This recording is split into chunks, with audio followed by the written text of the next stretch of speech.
Hi. When you're looking at kids' nutrition, you're looking at a couple of things to keep it going for them. One is you're looking at their gut health, very important because it impacts immunity. And two is you're looking at keeping them away from sugars and keep their cravings down. Both things important for them because that's how your children are going to stay healthy and have a good immune system. So when it comes to gut health, what are you going to do? You're going to look at all the fiber foods, high fiber foods that are there in their diet and how you can keep it coming so that their gut microbiome stays healthy, right? The other thing is besides high fiber foods, you're going to look at foods to include that are going to keep their cravings down and not make them crave more sugar because that's like the evil as far as kids are concerned. They're getting too much of it, right? It's throwing their insulin levels off and it's getting them to be insulin sensitive. So how do you work with foods, their macronutrients and their micronutrients to organize all of this and to orchestrate their diets? The base foods are very simple. You have a whole grain coming in from maybe their rotis if they are eating flour out of their whole wheat, or they're eating brown rice, or they're eating red rice. And if you have to use these, you have to learn how to work with them, which I'll be telling you about. The other thing is you're looking at their lentils, legumes. If they are non-vegetarians, you're including their chicken and their eggs and fish and all of that to get their protein in. And then you're looking at, of course, vegetables, as many colored vegetables as possible on their plates, lots of greens as far as possible in the ways that you're cooking them at home, including fruits, including nuts and seeds, because that becomes an integral part, getting all their trace minerals in and getting good fats in. So all this forming their base, of course. And then of course you're going a step further and looking at a whole other range of foods called superfoods. Okay, so the superfoods also bring in elements of fiber, and they also bring in elements of trace minerals coming in which they're going to need. Like I said, gut health is impacted by high fiber foods, so you have to keep them coming in, and how you're going to work with them.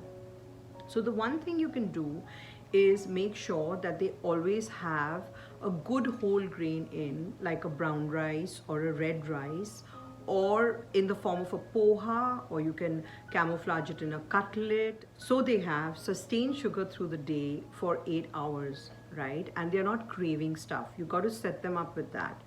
And the way to include this would be to camouflage it, to camouflage their grain. The other thing you could do is work with all these superfoods like your nuts and your seeds, your walnuts, almonds, sesame seeds, spirulina, for example, coming in. It's an algae. How do you work with that? Or you're looking at including a giloy powder. How do you work with that? Because it helps with immunity. Or you're looking at a bitter thing like Triphala. How do you work with these superfoods? So one way of incorporating these superfoods is using a liquid format for them. So anything that you're doing for them, let's say you're wanting to make them have their nuts and they're not having it, you need to blend these with their seeds and then use them in wraps and camouflage them in cutlets, or use them in, like their smoothies perhaps if they are having it. And then if they have bitter foods, like, you've got your giloy powder or you've got a Triphala that you need to give them, then you're again looking at using maybe raisins and using some cranberries to kind of give them the sweeter taste in their, in their liquid format, like a milkshake or a smoothie, to make it sweeter for them. You can even throw in a fruit, so that'll make it sweeter for them to have, right? So you're going to work with these foods to help your children to not only keep their fiber quotient high, but also get in the benefit of these superfoods. For example, spirulina, it takes some time to build up to a taste for it. And how are you going to get it in? If you need to give your child a green algae, which is high on protein, good for chlorophyll, coming in, mimics the condition of their blood, strengthens blood condition, what are you going to do?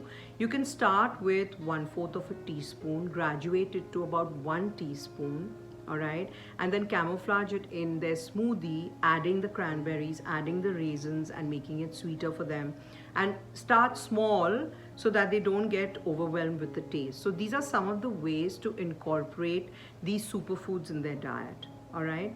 Of course, keeping in mind that the whole approach has to go towards strengthening gut bacteria and strengthening their immunity after that, all right? Because your gut barrier is your immune barrier. The other thing is, when it comes to products, who do you trust? So one such brand that I've come across recently is amala.earth. I really trust them because they have gone through their products, they have done the due diligence for you, and they check it all out, and they're a one-stop shop for all these products for you. So it's a good idea to visit their website and see what they have to offer you, because I think they're doing a great job. So it's like a place that you can go to and be rest assured you're going to get quality. All right.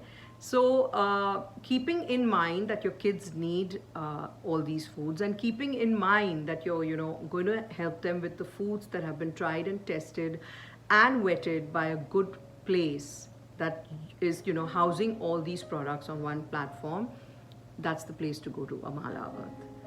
So here's to your kids' immunity and their health.